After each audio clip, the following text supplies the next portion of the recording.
Like we're just about there. Welcome back, everyone.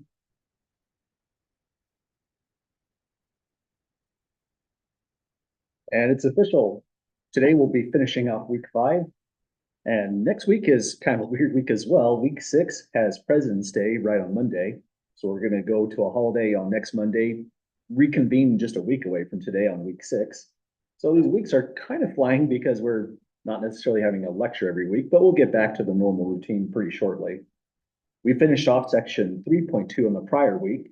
So what's due this week is sections 2.5 and 3.2 as well. Today, we're going to be starting section 3.3, working on more issues with propositional logic. We're looking into things along the lines of tautologies, logical equivalence, and other fun stuff as well. And I think that's one big announcement is, as far as the exam grading is going, I'm going to begin grading the exams on Friday, but I'd like to get all the homework sets graded first. That way, once I do get your exam graded, I'll go to the Moodle website, to the very top here, and this is something you should check often as well. I'll always be, every time I update your grade, either it's a homework assignment or something bigger like the exam, your course score is just a running tally of where you're at in the class right now, updated on a week-by-week basis. So my workflow starting this weekend, or really Friday, is begin grading the homework, then get into the exam so you'll know exactly what your grade standing is once all those grades are put in. So that's our goal so far. Also, after the exams are all fully graded, I'll post some summary statistics here, basic things like maximum grade, that kind of stuff, as well as the solutions to the exam. So you can use that as just an extra document to study for the upcoming final exam. But I think that is really the end of my announcements at that point. Any questions at all, folks, before we get started today?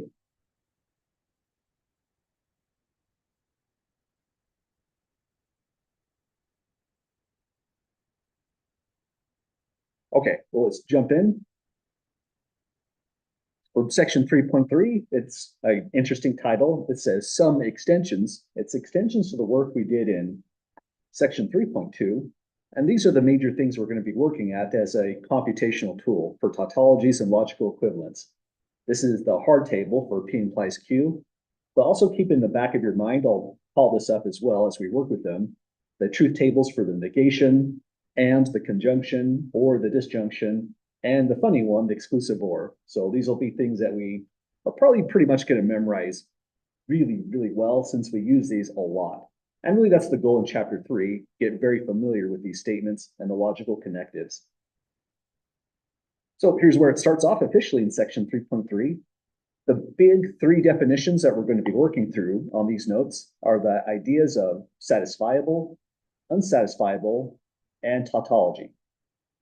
Tautology we're going to see in a different way as well, called logical equivalence. They're not exactly the same concept, but they go together so well, it's worth mentioning here. We'll also take a look at logical equivalence as the 4th big concept in this section's notes. So just really briefly, a proposition is considered satisfiable if there's at least one truth assignment that makes it true. It becomes a tautology if it's true under every possible truth assignment whatsoever. And some interesting tautologies are just down below here. For example, we're going to look into the double negation one right here, but we would have expected that this ought to be a tautology. It says the truth of P will occur if and only if it's the same as not P. But double negation should get us right back to P, so we expect that that's definitely a tautology. There's lots of other interesting ones to take a look at as well. Our author proves this one, Bodin's Tollens. Bodin's Tollens is going to be a homework problem, but there are pretty similar ways to attack these. And we're going to look into some of these on the right as well, just to get some practice. So this whole table here is not really a table to memorize. This is just a table of examples of tautologies, is a way to think about it. The information here is the stuff we'll look into memorizing. And the one thing we didn't talk about just yet is we like satisfiable, we like tautologies, but a proposition becomes unsatisfiable if it is not satisfiable. That's a wonderful definition. This happens a lot in mathematics. But what they're saying is if it's not satisfiable, then It's false under all truth assignments. So the negation of that statement there. So if it's always false, we call it unsatisfiable. I kind of like this word a little bit better, contradiction, but it goes better with unsatisfiable and satisfiable. So that's going to be our first example, folks. We're going to see how to test something really is a tautology. And we'll do it by using truth tables. This is going to be our major computational tool. Any questions first before we give it a try?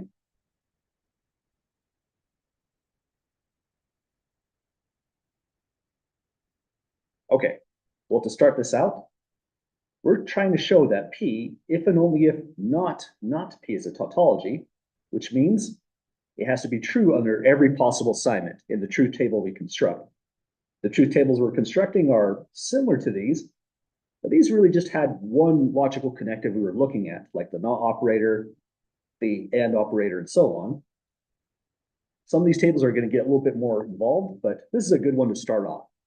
First thing we want to put down is a row for P, another row for the truth assignments. Really, we have 3 rows to work with, depending on how you visualize this. We can put P down. Then this is a pretty big compound statement. I mean, we know what this should come out as just by intuition, but let's really break this down just to show how the next problems are going to go. From that, I would probably break that down as by first putting not P, the next not P, and we'll see what we get to right over here. We're expecting true and, oh, not quite. We're expecting interesting truth assignments, but let me keep on going. We're expecting true and true because this is meant to be a tautology. The thing that's supposed to show as a tautology is this entire statement right here. So in the far rightmost column, we'll put in what we're testing, P if and only if, not P. So that's our start. On the column for P, we just put in any possible truth assignment it could take. That's just truth and false. And over here, we use the negation operator. Really, we're just using this table as well. So although it's not super necessary here, this is the strategy. Build these out by recalling what all the logical connectives are trying to say. So now P is just flipping this Boolean from true to false. Next row from false to true.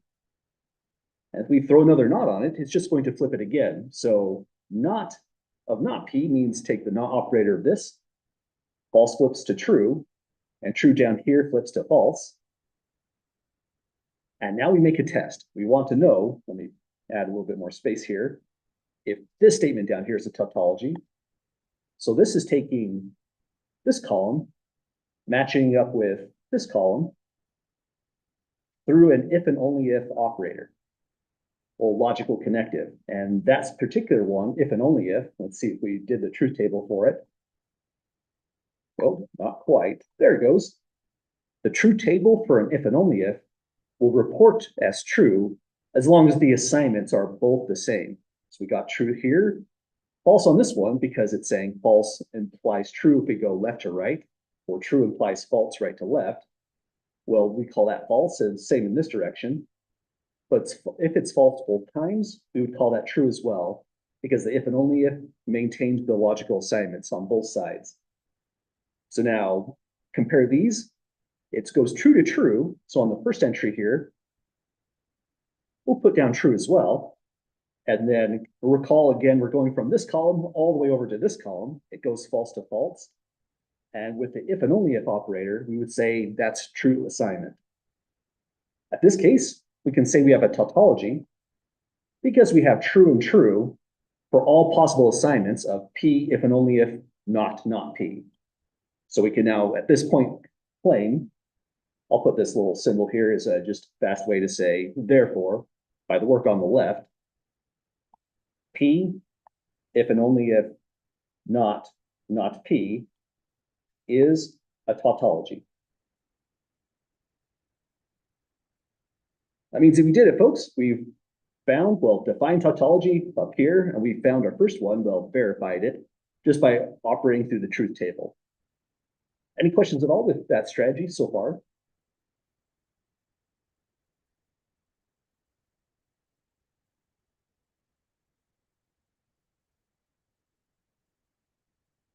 Okay, this really means the way we did this kind of problem that section 3.2 is one of the more pivotal sections of this entire chapter 3, because a lot of our computations of determining tautologies and later on logical equivalence is all just from seeing how these assignments work as they get thrown together in larger and larger compound statements like down below here.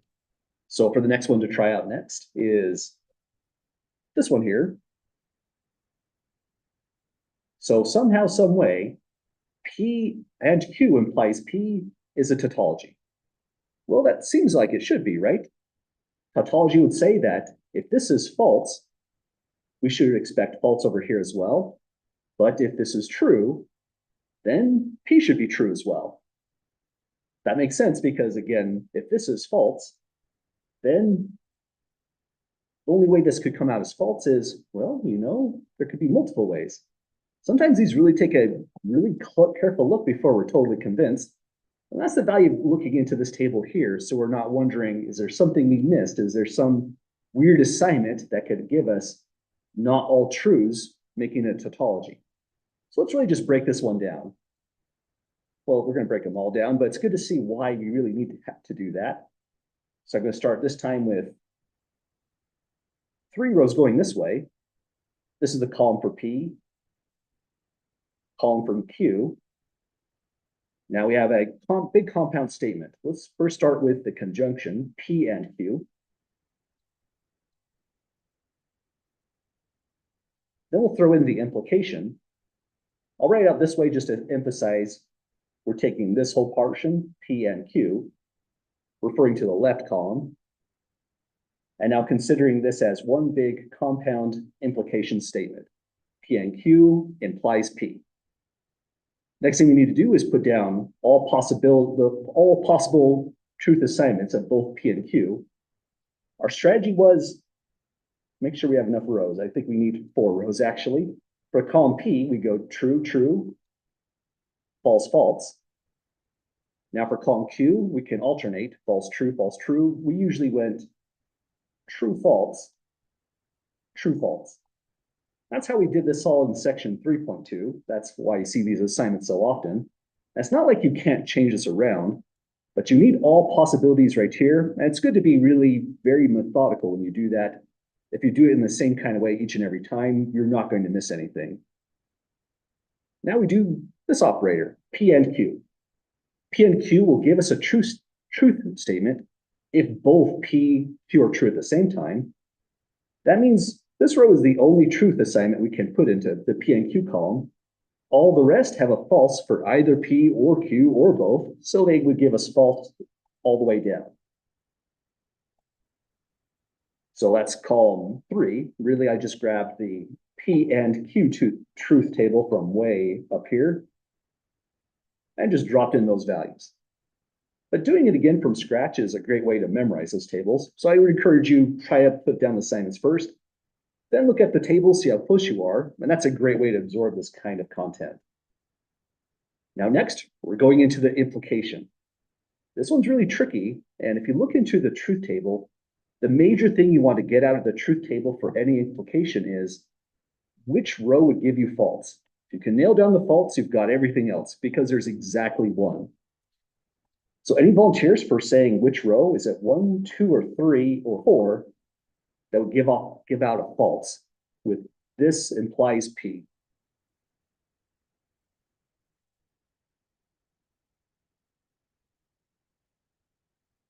Well, if that's a hard question, that might be because it's a tautology. Let's take a look at 2. So on 2, we have P implies Q. It's false here, implies P going over to true, but actually this one is true. This would be the vacuous truth. It is tricky because note how we have to go to this column first and then to this column. My P is just in a weird spot, in other words. But this one would actually evaluate to true as well. That one's tricky though. Let's go to this part here. Whenever we have something that goes from false to true or false to false, these 2 down here are the ones that we consider to be vacuously true. So we have true on that one. That's kind of nice. True goes here.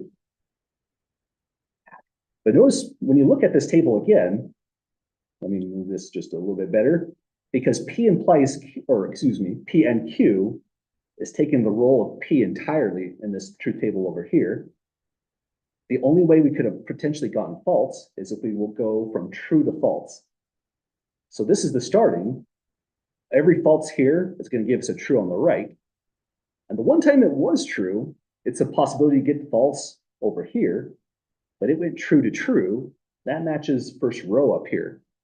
So in fact, it looks like all of these are true. But again, that should be our expectation because we're thinking this should be a tautology, or else the instructions would be really weird. So let's go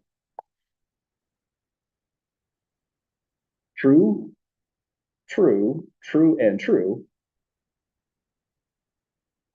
With all these lined up with a true assignment, we can now say P and Q implies P is a tautology. In the sense that it's just always going to give a true assignment, no matter how you assign values for P and Q. Well, you did it, folks. That's our second one down, verifying we have a real tautology. Let me get those arrows out of the way. Just maybe circle these two. Those are the ones that gave us that final assignment.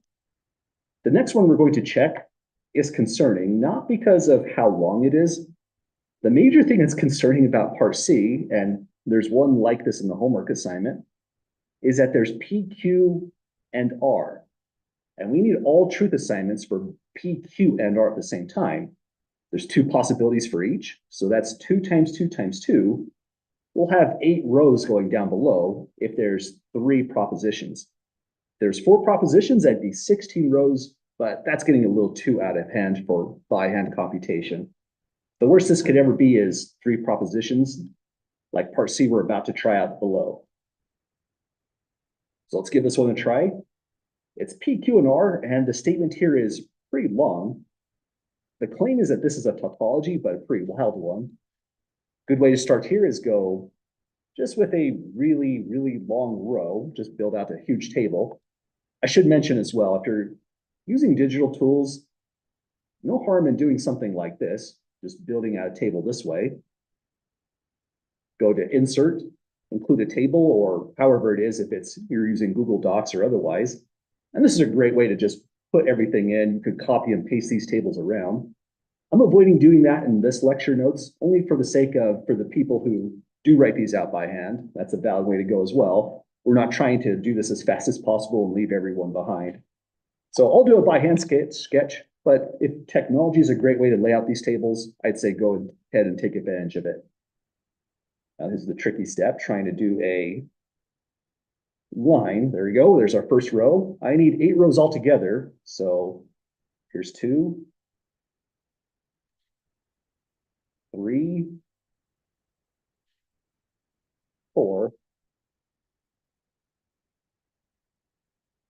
5, getting a little shaky, 6, 7, oh, a little shaky again, we'll just stick with it. And here's the 8th row. Now next, we're putting down the propositions that occurred, P, Q, and R. Column 1 will be P, Q for column 2, R for column 3, and let me just make sure I have enough space here. And now this is the way I put down all the potential combinations of trues and false across these rows. I would start by essentially just duplicating this strategy for P and Q. So I'm going to put in true, true, false, false, true, false, like before. So now that's taking advantage again of P and Q's assignments. Now for R, I'm just going to assign truth all the way down on this entire block. So true, true, true, and true. Then once we have that down, we've missed all the possibilities where R could have been false. So I just take this part of the table, duplicate it down directly. So from here, go true, true, false, false, true, false, true, false. And then for the R column, we put in 4 trues Now flip it to 4 falses. It's, in my opinion, a pretty efficient way to get all combinations, not because it's hard to write them down. It's easy to just miss one or duplicate one unless you have a system. So come up with a system that makes the most sense. This is just the way it seems to work out for me. And if you look at that really carefully, you can verify every possible truth assignment occurs exactly once, and all possible truth assignments are really there. Any questions at all, folks? Getting through, this is the worst, tedious part here.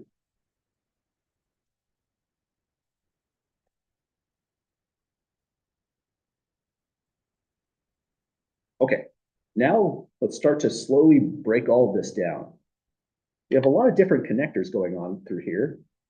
And let's start with just the simple ones like P implies Q. Oh, let's hope Control C can bring that back. Let me try again. P implies Q, we'll put in.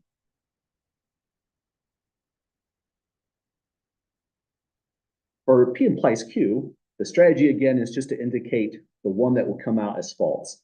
At the moment, we're only using these 2 columns right here. So for 10, column R just doesn't exist. And it's this assignment. When P is true, that Q came out as false, that's the one and only time we say the implication reads out as a false statement. True to true is always true. And false to true, false to false, these are vacuously true statements, like we discussed last class. But even if they're vacuously true, they still get a T for the truth assignment. And now that we've done that, down below, it's the same exact truth assignments for P and Q. So you can just duplicate what you did already, carry it down. So I'll go true, false, true, and true. So that's P implies Q done twice, but we had to do it twice because proposition R is going to come up eventually. Next will be Q implies R. So let's go Q, right arrow for implies R. And just like before, let's go with the strategy of just finding the ways this could potentially be false. So now it's just these 2 columns, Q and R. And when Q is true, but R is false, right here, we get a false on the right. So this portion right here outputs a false to the right. So does this one. This is Q is true, R is false, so we get a false here. And those are the exactly only 2 ways to get false. That means the rest of the table fills out as true. Because this big statement is just a whole bunch of implications, the strategy is, again, find the one that's false, because now you know the rest are true. And that makes this kind of computation go a lot faster. So we have P implies Q, Q implies R. But next is this bigger statement, the conjunction, P implies Q and Q implies R. Let's put that down right here because we're next going to go to that spot, do an implication with this portion. So we need to know all those truth assignments, in particular the ones that go to false. So we have an opportunity to take and write down the false for that implication. So strategy here is we don't want it to go too wide necessarily because you're going to run out of horizontal space easily. I'm going to just take this and kind of go in this direction as I write it in. So it's the statement. P implies Q. Think of that as just a gigantic P at this point. And Q implies R. Think of that as a gigantic P implies Q. P and Q, rather, is what we're looking at. So we'll get our truth assignments for the AND operator here in this column and this column. So recall for the AND, the conjunction, as our author likes to call it often, the only way that this ever outputs a true is if both entries are true to the right. So let's just find out all the true values. So we get true on this one because P implies Q and Q implies R are both true. Then false on this row, another true assignment on this one. We're just looking for double true assignments. And looks like a third one way down here. This is the point at which the table starts to get a little bit big and unwieldy. So if you notice I ever miss something, please don't hesitate to chime in. I think this is what I missed. This goes true and true. So it would output a true as well. And let me just double check. Lots of things to take a look at. It looks like the rest should be false. So false here, here, here, and here. So those are our next truth assignments. And now for the last thing we have to check, we need to take this whole thing through the implication, look into P implies R. And we have P and R here. We could potentially do P implies R in our head. But in my opinion, that's actually really pretty tricky. So let's put down one more column. We have one huge piece in the implication. We're checking that last implication here. And just for the sake of carefulness, let's put P implies R here and fill out this last portion before we check the entire tautology. There's a lot of computation to this stage, though. Any questions at the moment, folks, with this strategy?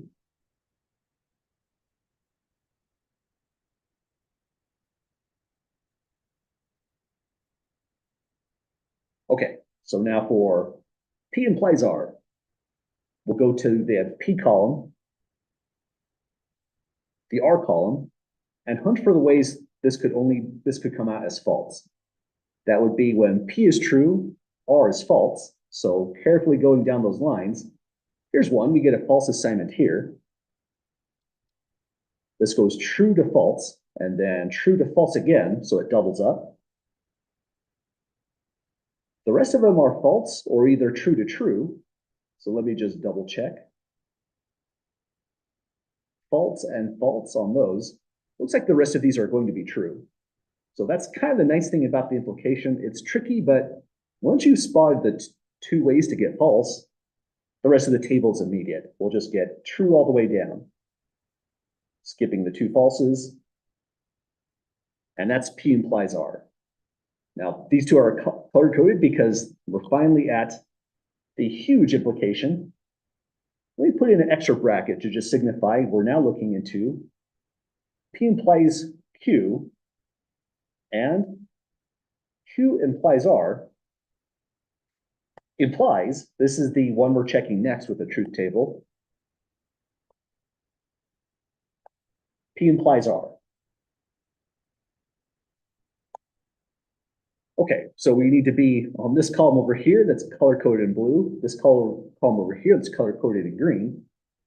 The thing that we're checking and assigning truth to is the implication. So we'll hunt for our falses by finding ways the blue portion comes out as false, the green portion comes out as true. Or let me try that again, rather backwards. The only way the implication is false is if the blue part is true, goes through and implies, and we get a false on the green part. So we have true to true on this row, true to true, true to true, and then all the way down, true to true. It looks like no matter how you look at this, there's no way to go to true and to a false. But that should be our expectation, right? This is a tautology, which implies we did everything right. We should get trues all the way down. Still, you want to check, even though you're expecting a tautology, because it's easier to just make a tiny mistake here. That's a lot of cells in this table already.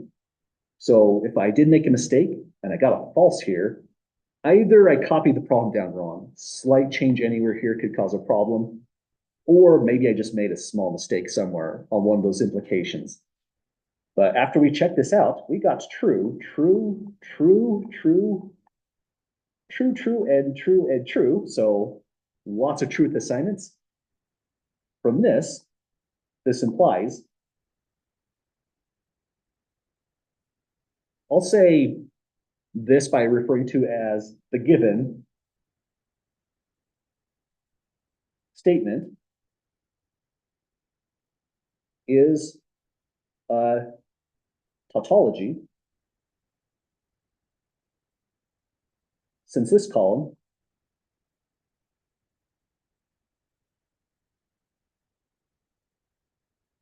my penmanship is breaking down. Let me try that a little bit better. This column has only true assignments.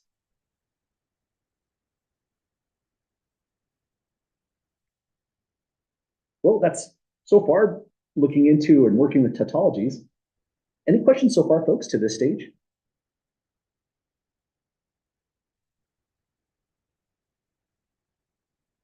Okay, I believe in the homework, there's a couple that go kind of like this with three propositions. The hardest thing about getting it down just right is getting these down in a systematic, sensible way so you have all combinations. So sometimes that's the very first thing you want to check out. You could use part B right here on the notes as a guide, or if you have a different systematic way of putting down the truth assignments that makes sense and works, then I'd say go for it. That's always going to be just fine as well. But next thing we're going to take a look into is logical equivalence. And logical equivalence, in a certain sense, isn't too different from a tautology, like I mentioned. You can connect the two by using the if and only if operator. But another way to think about what we're doing with logical equivalence is, let's go down memory lane to a week ago when we were in these notes. And there was an extra question about writing out, I think, this statement here, part C. This is the last example in section 3.2. The way the words were written down here was through this statement. This is one of De Morgan's laws for logic. And we checked that it seems plausible because we put down a truth table here. The truth assignments are identical, false to false, true to true, all the way down. But what we wrote right there should have been suspicious. You can't just put equality on stuff unless you say exactly what you mean by that. I mean, even if you go back to our section on vectors, when we said vectors were equal or matrices were equal, there was a definition in the background that said equality refers to corresponding entries themselves being equal. So equality right here is ill-defined, it's suspicious, but that's what we're trying to do when we talk about logical equivalence, make some sense of what's right here through this sort of computation below. So tautology requires all true in the rightmost column for the statement we're checking. And I think I got a little ahead of myself. Once we get into logical equivalence, what we're looking for is two propositions being logically equivalent if they have exactly the same truth tables. So again, that was the preview of what we were doing right over here. Our author converts to Greek symbols, so there's phi and psi out of nowhere. But it's good to look into these kinds of things with different symbols as well. But also notice I forgot an entire example, example 2. We definitely don't want to skip that. So we'll get into logical equivalences. I forgot there's an example 2 after we finish this one and continue on those next problems. The reason that example 2 is a good idea is because we were looking into tautologies exclusively, but these are kind of up in the air. They can either be satisfiable, meaning some of the assignments are true, maybe all of them, and we'd say a tautology, or it could be unsatisfiable if there is no way to get a true assignment, no matter what the assignments are for P and Q out of this. So let's look at what we've got. We have P and Q or P and not Q. So not too sure what to make out of that after we break it down. And this one is even more vague. P implies Q and P implies not Q and P. Turns out one of these is unsatisfiable. Any guesses on which one it could be?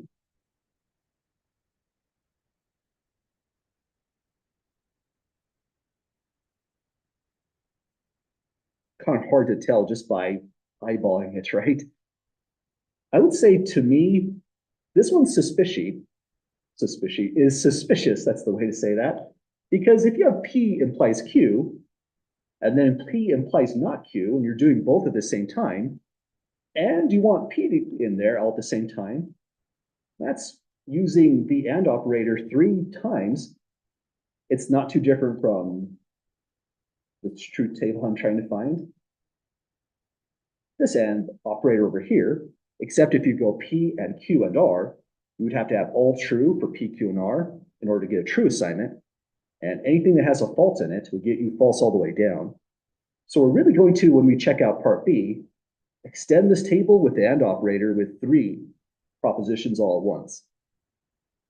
So to me, this one looks kind of suspicious because of seems like an unreasonable assumption with an AND right there, that P has to imply Q and not Q at the same time. And throwing in AND P probably is going to really break it. But I'm not too sure what to make of this one. So let's start up here and work our way down. First, let me kind of shrink that table again. So the way we're going to determine whether it's satisfiable, unsatisfiable, or even a tautology is the same thing we've been doing all along these notes. We'll build out a truth table, run through these connectives, and see what the assignments come out as. So let's start with this time just 4 rows.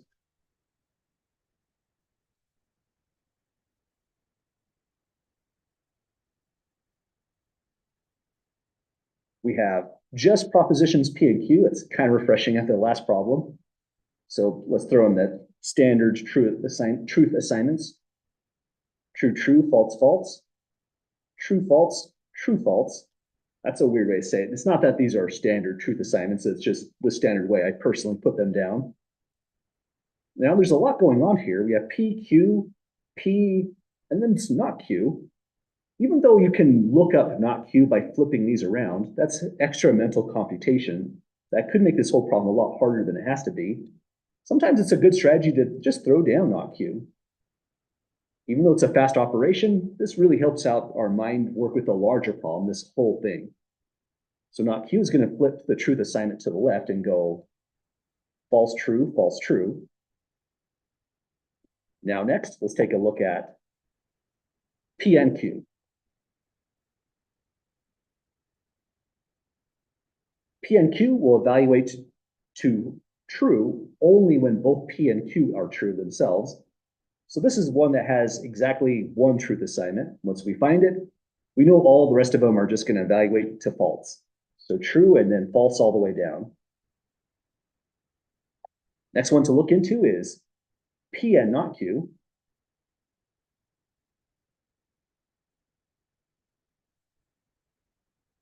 So this time, color coding is not a bad idea. We're going to focus on this P column, the not Q column right here. It's a conjunction and operator, so same thought. We're false here, true on that one. But there's only one way to get true, so let's double check our tables right. We would get false and then false, because this one's false, yet that one is true. So we truly do have false, false, false, and just the one truth assignment here when those truths lined up. Okay, getting through them. The next thing we do is we look into this overall, our author likes to call this one the disjunction, the OR operator. So now it's P and Q, or P and not Q. So looking into this one, it's an OR operator. So this one is one where it's going to be mostly true. We're hunting for the only way it could potentially be false. That's when both the thing on the left and the thing on the right match up to false. And looking through these, there's 2 ways that happens, it turns out. We have false, false, false, false. So even with the OR operator, we would get false on this and on this. Let me extend that table down a little bit better. For the others, one true is going to imply true overall. So we have true and true here. And now that means amongst this list right here, this cannot be a tautology any longer because there's ways to get falses on this. We can't say it's unsatisfiable because there's 2 ways to satisfy it. We have truth and truth here, and that's what we mean by satisfiable, getting a truth assignment. So that means it's not unsatisfiable, it has to be satisfiable. It's not a tautology because of the falses. So best option here, best way to say this is P and Q, or P and not Q, is satisfiable. If you say just satisfiable, let me fix that S there. I'll take that to mean that you're assuming it's not a tautology as well. But if you want to be hyper specific, no harm in saying, but not a tautology.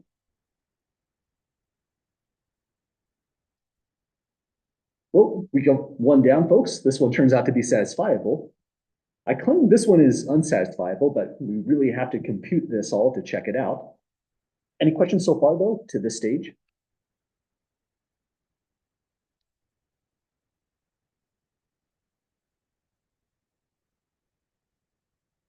Okay, well, this one seems to have a lot going on with it, but it's still just two propositions. So we're going to build out the same kind of table as before and give it a try. So start off with 4 rows as we've done. Maybe make them a little bit longer. Seems like there's a lot more going on with this one.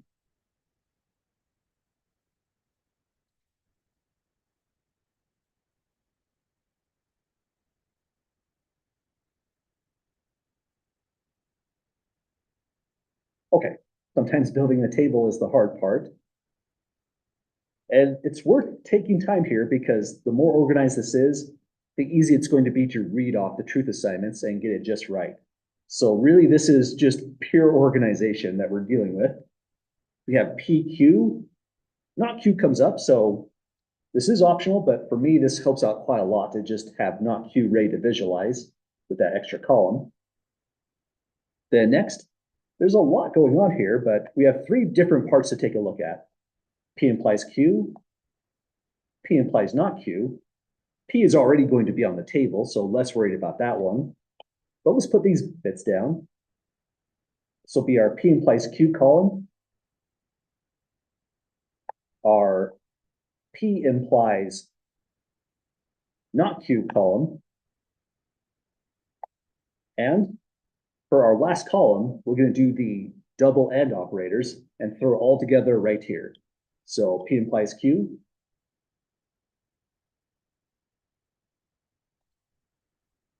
And P implies not Q.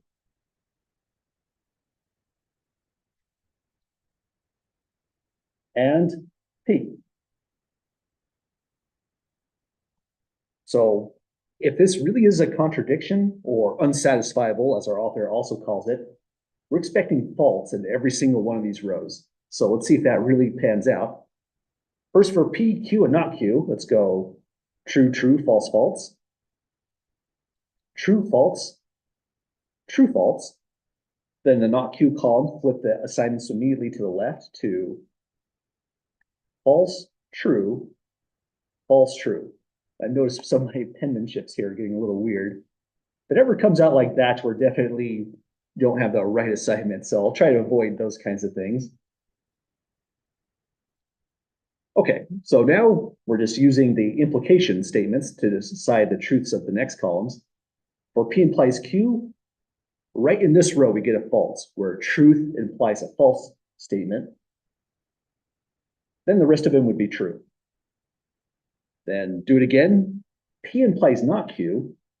Our false is still going to occur exactly once, but it's going to move.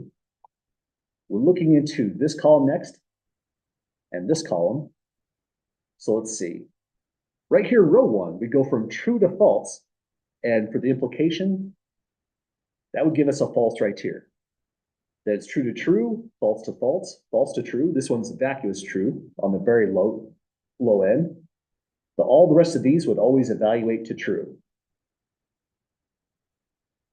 And implications do seem to come up a lot in this, but that's one of the reasons why it's good to have these kinds of things pulled up sometimes as you're doing this, because I find that this is, again, one of the trickier tables to get a real good handle on. So essentially, that's all we were doing, finding the one way could come out as false, assigning truth everywhere else. Now, we're doing the AND operator. Sorry for the scrolling over here.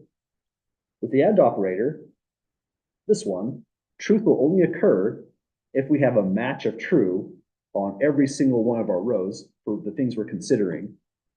And this time it's 3 different things being separated out. So we need to look into P implies Q, P implies not Q, and the P column all simultaneously to decide what the truth assignment should be. So in this row, we get true, true, but 1 false with these AND operators gives us false overall for the whole statement. Then it goes true, but then another false, so we can just stop there, assign false. These 2 start with false, so it's false and false again. At this stage, this is the opposite of a tautology. We would say by this table or this column, P implies Q and P implies not Q, and P is, you can either say unsatisfiable or a contradiction. I'll go with what our author would typically say. It is unsatisfiable. But we did, folks. It's a pretty weird statement. I have to wonder if the and P was even critical on this, if we could have dropped it off and still have gone false. See, take a look. No, actually, the and P right here was important, because without it, if it looked just like this, for example, P and Q and P and not Q, that still looks like a contradiction to me, but that would have given us true and true here if this was the whole thing we were checking. So that's kind of interesting in its own right.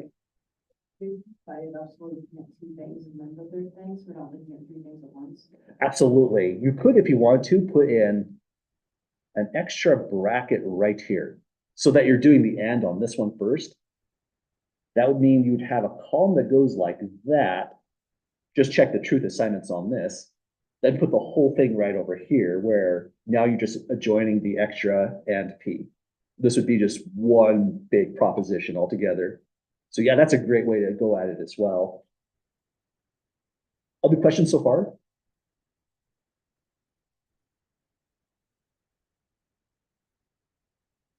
Okay, well, that's tautologies, satisfiable statements, and unsatisfiable statements. And again, the next thing we were looking into is logical equivalence. Looking at this a little bit more carefully, again, our author is going with Greek symbols, and that's not even your ordinary Greek symbol there. Usually phi is written this way, but the phi we're putting in goes var phi, so a variety of it, I guess, is why it's named that way. So this is the phi our author specifically wanted for his two propositions and this definition. I'm not too sure why special symbols, but it's good to see new ways to verbalize the definitions. We'll say they're logically equivalent, written out this way, and notice that's our compromise. We don't have real equality down here when we wrote this down, but we're going to convert that equality to this one, to say logical equivalence. This will occur if they have identical truth tables. That's what happened here, false to false, true to true, true to true, and true to true. That's why we said equals, but if we were in this section already, we would have said logically equivalent instead. And here's the tie into tautology, if you're curious. If two things, phi and psi, do propositions are logically equivalent, that would mean phi, if and only if psi, has to be a tautology. So that's a nice tie-in. But we don't always want to think in terms of tautologies. Sometimes we're thinking in these kinds of terms, that the negation of P and Q is just as equivalent logically as not P or not Q. Sometimes this is the better statement to take a look at versus this one, oddly enough. Well, any questions at all, folks, with our core definition here for the logical equivalence?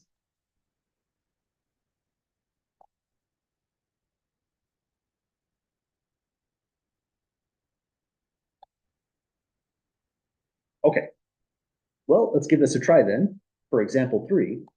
Example 3 also defines 3 new things, all coming out of the implication P implies Q. These are things we're going to take a look at a lot. And so I also just duplicated those definitions down on the bottom right here, because it's honestly kind of weird to define them in an example, makes them feel less important. So definitely important now. They're here on the bottom of the notes, also defined. But let's take a look at all this. The implication P implies Q is extremely tricky, and it's not just because of its truth assignments being interesting on its own. It's tricky because oftentimes when you see P implies Q, you might be thinking the converse, or you might be thinking how it could be related to the contrapositive. This one's actually a new statement to me. I've never read a book where this is defined, but you might be worried about the inverse statement, not P implies not Q. So from one implication, we have three different ways to make a new statement. Sometimes these are logically equivalent to each other, and some of them aren't. And so our job here is determine whether the converse, the contrapositive, or the inverse is logically equivalent to the original implication P implies Q. I think example 3 is just our way to look into these three new things. We'll be working with this kind of stuff quite a lot when we get further and further into the book, particularly on dealing with proofs. So here's our first look at it. We need a pretty big truth table again, because we're going to look into P implies Q, the converse Q implies P, the contrapositive, not Q implies not P, and the inverse as well. So here is our big table to tie all that together. Still, we need just 4 rows on this like the others.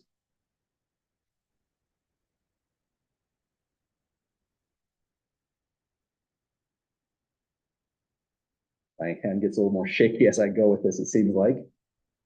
There we go, P, Q.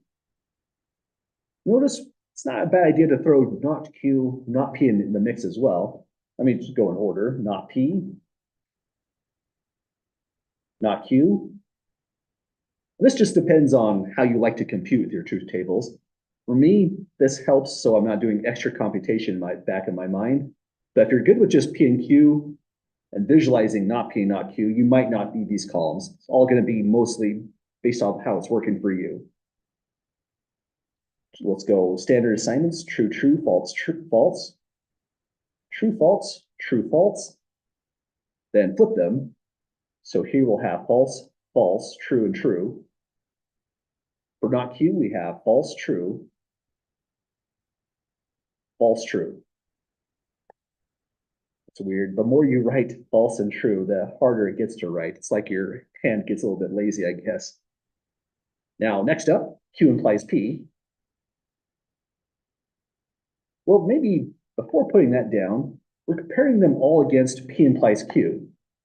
That means it has a special role in this table. Let's make that one go first. That's the one we understand the most. So slight change in heart. Let's put P implies Q here. Let's fill out the assignment as we go. It's just the first 2 columns, P and Q. So we'll get true. This one reads out as false. Last 2 are vacuously true. Now we're ready for the converse, Q implies P. So this is the new stuff. It's still just an implication, but we have to be careful with the assignments because it's going backwards. So one way to visualize it is you're using this table in this way with that implies. So Q implies P, true to true would give us a true. False to true right here would give us vacuously true. That almost tricked me. This is the one that gives us false.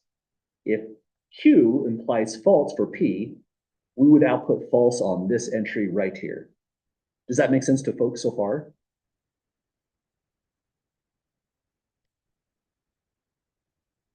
It's honestly pretty tricky the way we read it because we think of the direction here being a definite direction, but we're going backwards on the table. So there's lots of mental backflips going on in your brain. But the more you pull these up and work with them, the easier it is to make those kinds of connections. So think of all this as just practice doing these computations. We have true to false here, so that means false on this entry, and all the remaining entries would then have to be true. So our goal is to determine which one is logically equivalent to P implies Q. And logical equivalence just means identical truth tables. So far, so good, right? True to true. Right here is a break. This tells us P implies Q and its converse are not logically equivalent. That's a big problem. It's telling us the arrows this way do not ever reverse. You would have to be specific on what the assignments are to get true. So that's one result already. Let's say here, P implies Q is not logically equivalent. You might notice how long that takes to write down. So if you are not a fan of writing down is not logically equivalent, you could just say this. There's a logical equivalent symbol. Not logically equivalent, it just means put a slash through it. And you would be very well understood by saying that. To the converse,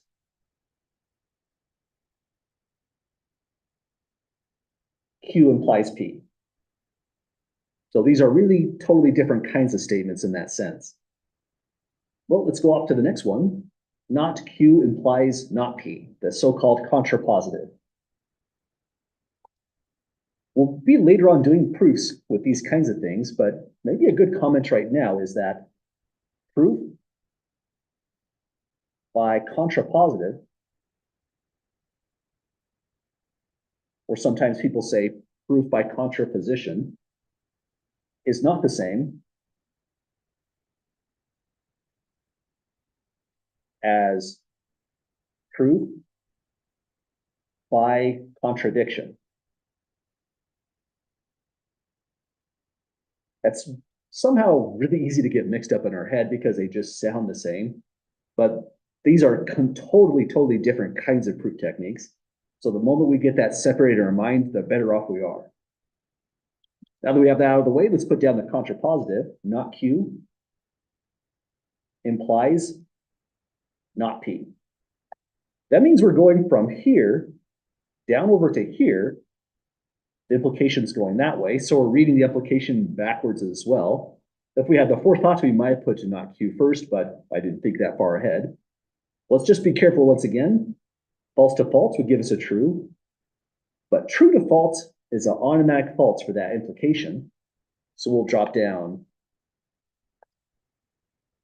Let me double check. On this row here, false. That means everything else should be true. So we have true here. False going to true is vacuously true. And this is ordinary truth, true to true. And again, we're checking for which ones are logically equivalent to P implies Q. So look into this column with the yellow and this column with the green. They go true, false, true, and true. That tells us it's logical equivalence. And that's really a powerful statement altogether. Logical equivalence means we can now write down for 2, P implies Q. Logically equivalent, that's our symbol we would use. Not Q implies not P. The reason this is actually really profound in a certain sense is because in mathematics, sometimes P implies Q is a statement that you work with, but it's a statement that can be occasionally extremely hard to prove from basic principles. But through logical equivalence, you can just rewrite a related statement. The truth assignments are identical, and sometimes the contrapositive is way easier to prove than the original statement. That's why we call it proof by contrapositive. We switch out the statement for something that's logically equivalent, easier to work with, and just do all of our work down there. So finding logical equivalence is, again, a pretty profound thing, especially for something here to here, where it didn't overly complicate it. It just turned around Q first and negated it. Well, any questions so far, folks, with that first logical equivalence there? Really our second one. We did one in 3.2 as kind of a preview.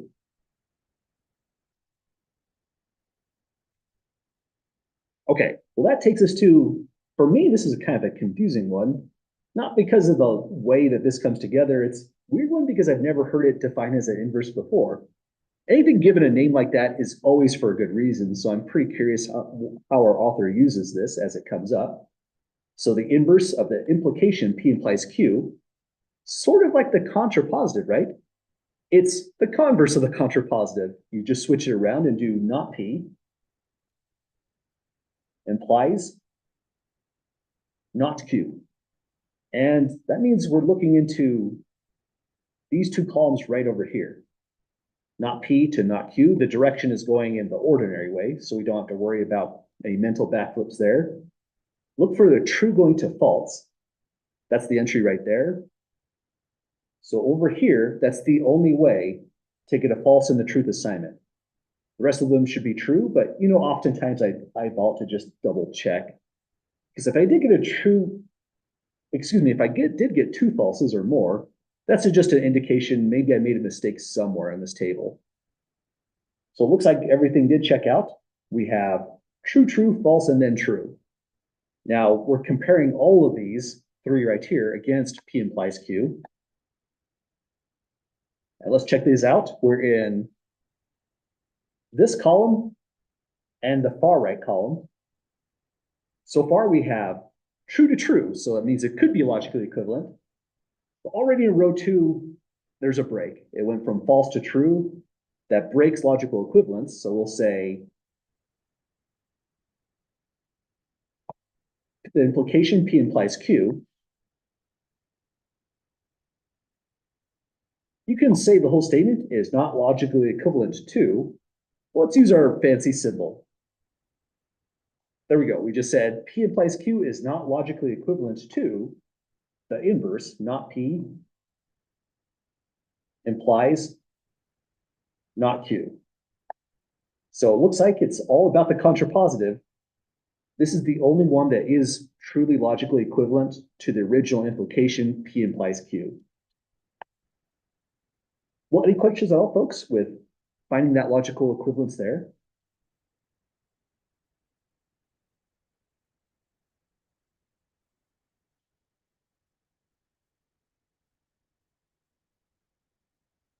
Okay, next things we're going to look into is just verifying a couple more problems with logical equivalence.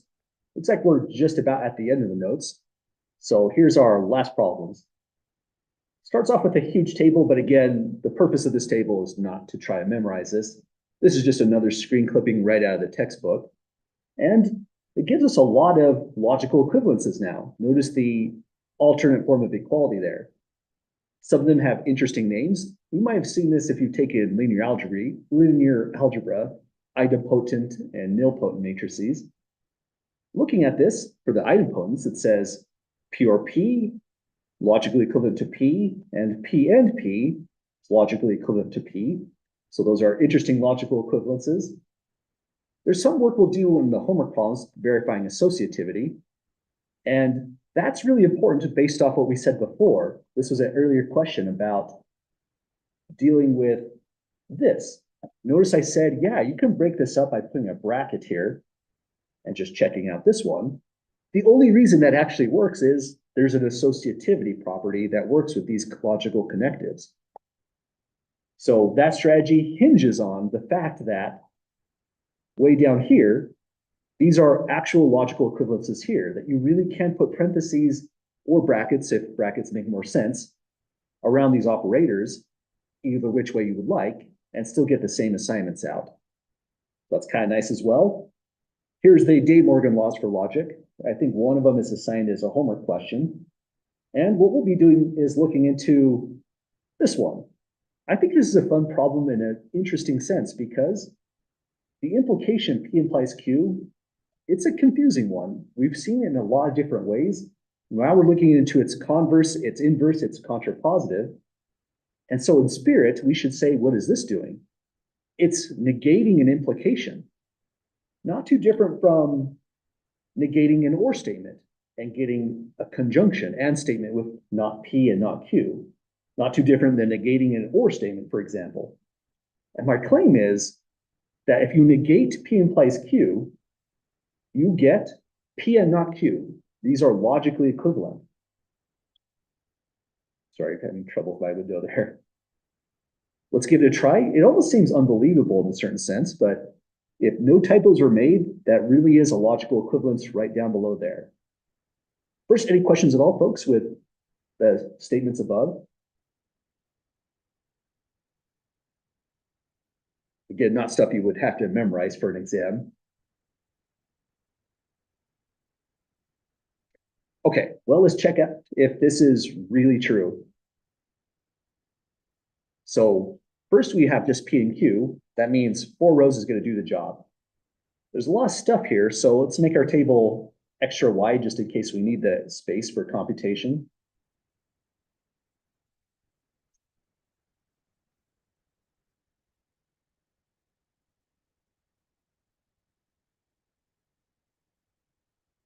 Okay, rows are in. Now we'll go P, Q, not Q as before. This part is probably a little bit boring. You're just writing as fast as your hand can write, usually at this stage. So that's the column for P. True, false for Q. Flip it over for not Q to get false, true, false, true. And now there's lots going on this left-hand side. So I think it's easier to first just look into the implication, P implies Q. Then next, we'll look into the whole statement on the left. Not P implies Q. Not P implies Q written in specifically in that way. So now, first for the implication, P implies Q. We're in these first two columns. This assignment here gives us false. So the rest of them must be true then. Next, in this column, nothing fancy at all. We're just negating what we see immediately on the left. So that will give us false, true, false, and false. Now finally, this thing, the superstar here, had better give us the same exact assignments, or else problem is flawed, and that's not a true logical equivalence there. So here's where we're going to see how close we get, P and not Q. For P and not Q, we're going to be looking into this column and this column. We need the same assignments to get true. Different assignments will give us false. So looking to the left, first one we get is false because not Q is false. We have a true assignment on this one because P and not Q both assigned to true. The rest of them, this one goes false to false, so false as well. False to true, so false on this one. And now let's check if we really have logical equivalence. This is the left-hand side and the right-hand side, and go row by row. Everything matches up, false to false, true to true, and then the falses. So this is enough information. We can say, therefore, not P implies Q. You could be tempted to say is equal to. That's not a bad thing to say, but I encourage you to think in your mind is logically equivalent to P and not Q. So this is finally the negation of the P implies Q statement. Very strange when you think about that, but the table here is telling us it really is the right thing to say. Well, any questions at all, folks, on that first one?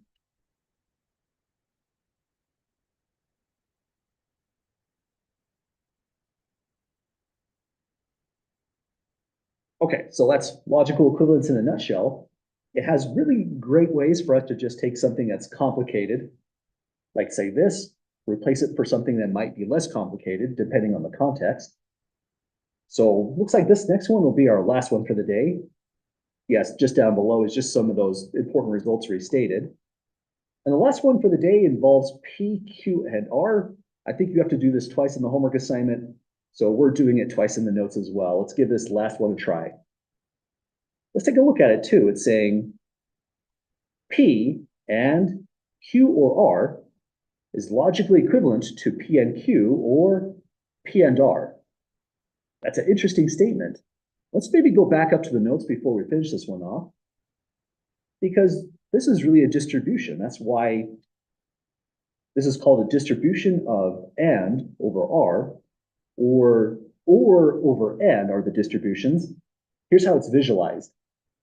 If it's P and Q or R, you distribute here, get P and Q, distribute here, get P and R, but the original or came from that or there. The ands come from the and connected to P. So that's one distribution law. The other distribution law goes the same way. Only difference is now the or is connected to the P's. The and in the middle with Q and R becomes the and in the middle down over here. So lots of great, interesting properties. We're verifying a distribution property ourselves. The and operator distributing across or. There's a pretty much a completely analogous statement when it comes to set theory, which is interesting. So if you replace these with intersections and unions, same exact fact for set theory. but that's not quite here. It's just a related concept. So let's see if we can verify this one. First, we need 8 rows.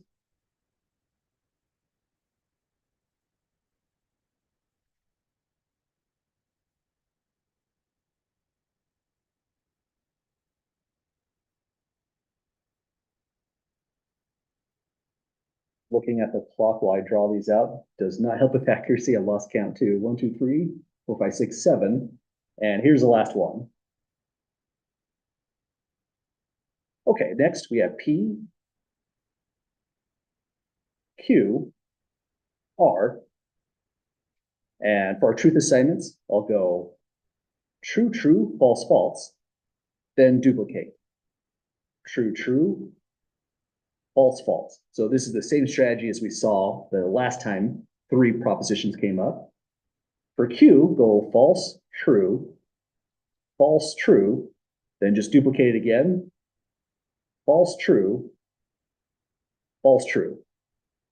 And strategy for the R column, put in 4 trues in a row, then 4 falses. Let me fix this one here. Now we're all set. Now we've got lots going on here. We have, let's maybe think in terms of putting in, how about Q or R first? After we have that, we could look into the full statement, P and Q or R.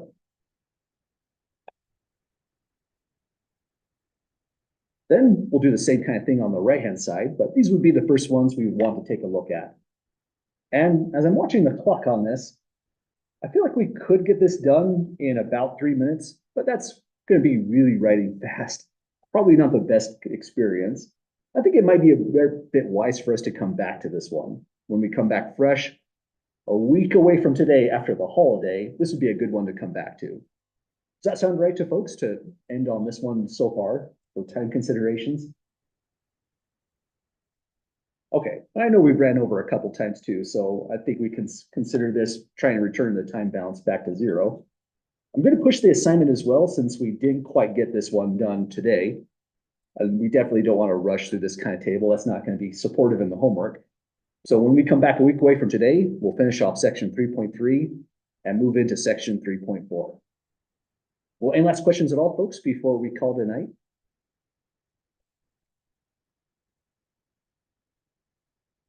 Okay, and if you're ultra curious and you have the energy, fill out this table here and we'll compare results when we go to do it again in class next week. But have a great weekend, folks. We worked hard, so we deserve that holiday. I'll see you all a week away from today.